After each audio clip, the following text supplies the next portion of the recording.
The Nightingale by Kristin Hannah.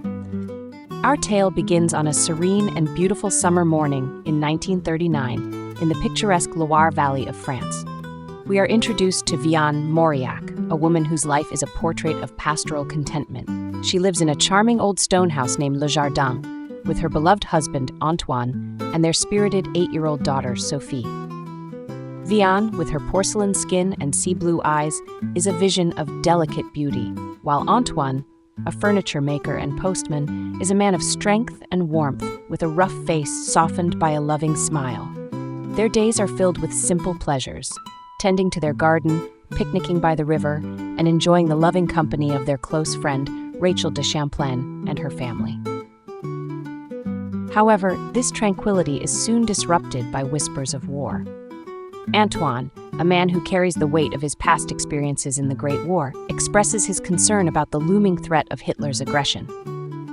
Vianne, reluctant to let go of their peaceful life, tries to dismiss his worries, clinging to the belief that the Maginot Line will protect them, a belief held firm by many French citizens at the time. One fateful Tuesday morning, their lives take a dramatic turn. Antoine, along with many other men in the region, is mobilized into the army. Vianne, overwhelmed with a sense of foreboding, watches as her husband departs, leaving her alone with Sophie to face an uncertain future. The parting is heart-wrenching, filled with promises and a love that transcends words. Vianne clings to her daughter, and they return to Le Jardin. Meanwhile, in Paris, we meet Isabelle Rossignol, Vianne's younger sister, a rebellious and impulsive 19-year-old. Isabelle, with her fiery spirit and striking green eyes, has always been the antithesis of her more reserved sister. She has been expelled from yet another finishing school, this time for her defiance and inability to conform to the rigid expectations of polite society. Isabelle returns to Paris, hoping for a warm welcome from her father, Julien Rossignol. However, her hopes are dashed when she finds him as distant and unyielding as ever. Their reunion is strained, marked by his disapproval of her rebellious nature. Julien, a man by the shadows of his past in the Great War, is a bookseller, his life a solitary existence among the dusty shelves of his shop. As the threat of war becomes more palpable, Isabelle, fueled by a desire to make a difference, dreams of joining the fight. She envisions herself as a war hero, inspired by the stories of women like Edith Cavell. Her father, however, dismisses her aspirations, seeing only the dangers that lie ahead. The tension in Paris escalates as the Germans approach the city. Panic grips the streets as people flee, seeking refuge from the impending invasion. Amidst this chaos, Isabelle's father insists that she leave Paris and join Vianne in Carriveau for her safety. Isabelle resists, wanting to stay and fight, but her father's resolve is unshakable. Isabelle reluctantly agrees to leave, embarking on a harrowing journey amidst a mass exodus of refugees. She encounters a young man named Gaëtan Dubois, a self-proclaimed communist and former prisoner, who offers her companionship and a shared desire to fight against the enemy. Their journey is fraught with danger, marked by the constant threat of German attacks and the desperation of the fleeing crowds. During their journey, Isabelle and Gaëtan witness the brutality of war firsthand, as they are caught in a German air raid. They survive, but the experience leaves them scarred and deeply affected. They see death and the resilience and terror of the human spirit. Isabelle, determined to join the fight, convinces Gaëtan to help her find a way to contribute to the resistance. They share a connection that is stronger for their shared experiences and resolve. After he abandons her at her sister's home, Isabelle is left to deal with the repercussions on her own. Back in Carriveau, Vianne grapples with the challenges of life without Antoine. The war brings with it scarcity and hardship, and she struggles to provide for her daughter.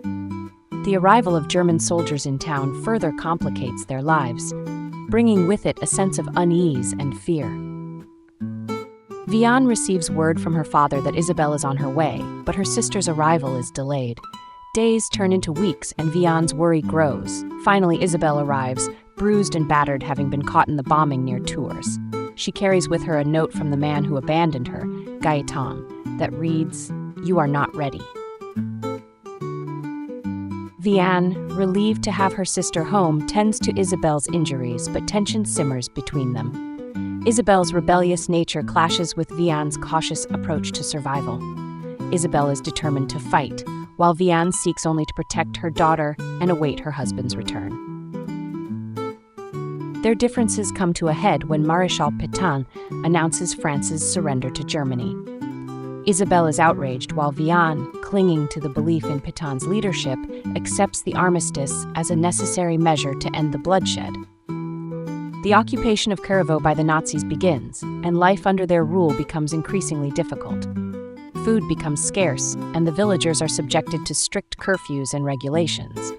The Nazis requisition homes, including Le Jardin, where a German captain named Wolfgang Beck is billeted. Isabelle's anger and defiance grow, and she openly challenges the German occupation, much to Vianne's dismay. She hides valuables and creates a hiding place in the barn, preparing for the worst. She refuses to accept the occupation and longs to join the resistance, inspired by the words of General de Gaulle, who calls for continued resistance against the enemy. One day, Isabelle, unable to contain her frustration, provokes Captain Beck by cutting off her beautiful hair and handing it to him, a defiant act of rebellion. Vianne is horrified by her sister's actions, fearing the consequences for Sophie's safety. Beck surprisingly does not escalate the situation. Despite the danger, Isabelle is determined to fight. She secretly begins working with a group of resistance fighters, led by a man named Henri Navarre. They distribute anti-German propaganda and plan acts of sabotage. Isabelle's beauty and youth make her an unlikely suspect, allowing her to move more freely than her male counterparts. Vianne, meanwhile, struggles to maintain a semblance of normalcy in her life. She continues to teach at the local school, but the war casts a long shadow over everything. The arrival of more refugees strains the town's resources, and Vianne witnesses the desperation and suffering of those displaced by the war. One evening, a group of refugees arrives at Le Jardin, begging for help. Vianne, overwhelmed by their numbers and the limitations of her own resources, is forced to turn them away. The encounter leaves her deeply shaken and questioning her own ability to cope with the war's demands. The next morning, Vianne discovers Isabelle bruised and battered in the pergola, having been attacked during her journey. Isabelle reveals that she has been working with the resistance and that the man she was with, Gaëtan, has left her. Vianne is furious with her sister for putting herself in danger, but she tends to her wounds and helps her recover. Isabelle, determined to continue her work, plans to return to Paris, but her attempt to leave is thwarted by the presence of German sentries at the train station. She is forced to return to Le Jardin, where she clashes with Vianne over their different approaches to the war. The arrival of the Nazis in Carriveau marks a turning point in the sisters' lives. They are forced to confront the harsh realities of the occupation and make difficult choices that will test their courage and their bond. Isabelle's determination to fight leads her down a dangerous path, while Vianne struggles to protect her daughter and maintain a semblance of normalcy in a world turned upside down. As the war rages on, the sisters' lives become increasingly intertwined with the fate of those around them. They witness acts of resistance and collaboration, bravery and betrayal. They are forced to confront their own fears and make choices that will have far-reaching consequences. Isabelle's work with the resistance becomes more dangerous. She is tasked with delivering important messages and helping downed Allied airmen escape to safety. She adopts a new identity, Juliette Gervais, and operates under the constant threat of discovery and capture. Vianne, meanwhile, faces her own challenges. She is forced to billet a German officer in her home, a man named Captain Wolfgang Beck.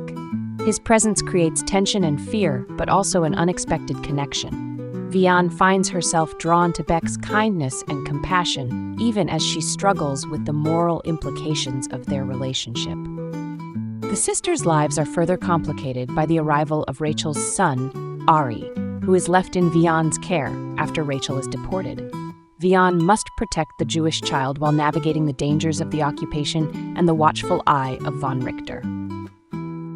As the war progresses, Isabelle's work with the resistance becomes more perilous.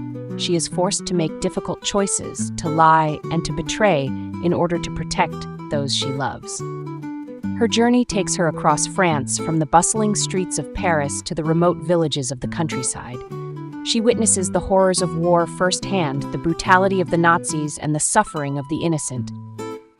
Vianne, too, is forced to confront the darkness of the occupation. She witnesses the deportation of her Jewish neighbors, the execution of resistance fighters, and the constant threat of violence that hangs over her community. She struggles to protect her children, to provide for them in a world where food is scarce and danger lurks around every corner. The sisters' paths diverge, but their lives remain intertwined. They are bound by their shared experiences, their love for each other, and their determination to survive. They are both forced to make sacrifices, to confront their own fears, and to find strength in the face of adversity. As the war reaches its climax, Isabelle's work with the resistance becomes even more dangerous.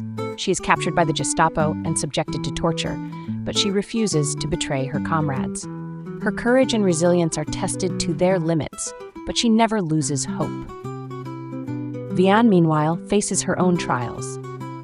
She is forced to make a terrible choice in order to protect her children, a choice that will haunt her for the rest of her life. She is confronted by the darkness within herself, the capacity for both love and violence that exists within every human being. In the end, the sisters are reunited, but their lives are forever changed.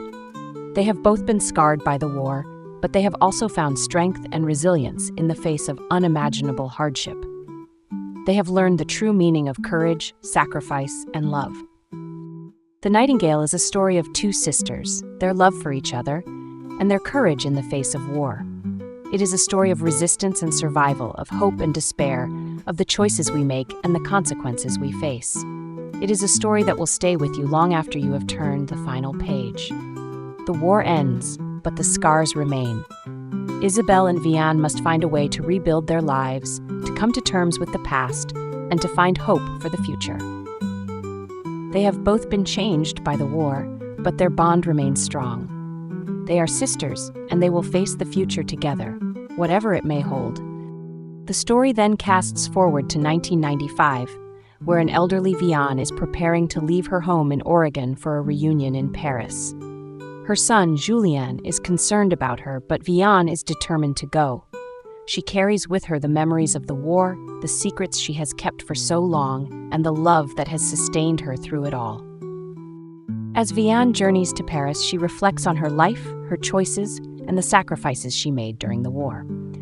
She remembers her sister, Isabelle, and the courage she displayed in the face of unimaginable danger. She remembers the men and women who fought alongside them, the lives lost and the lives saved. At the reunion, Vianne is reunited with old friends and comrades. She shares her story with her son, revealing the truth about her past and the sacrifices she made. She finally confronts the ghosts of her past and finds a measure of peace. In the end, Vianne is able to reconcile with her past and embrace the future. She has lived a long and full life, marked by both joy and sorrow, love and loss. She has learned that even in the darkest of times, hope can survive, and that the human spirit is capable of extraordinary resilience. The Nightingale is a testament to the power of love, the strength of the human spirit, and the enduring bonds of family.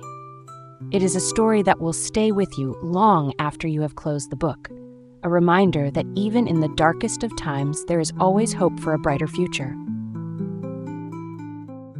If you enjoyed this book breakdown, please consider liking this video and subscribing to get notified when we post our next book.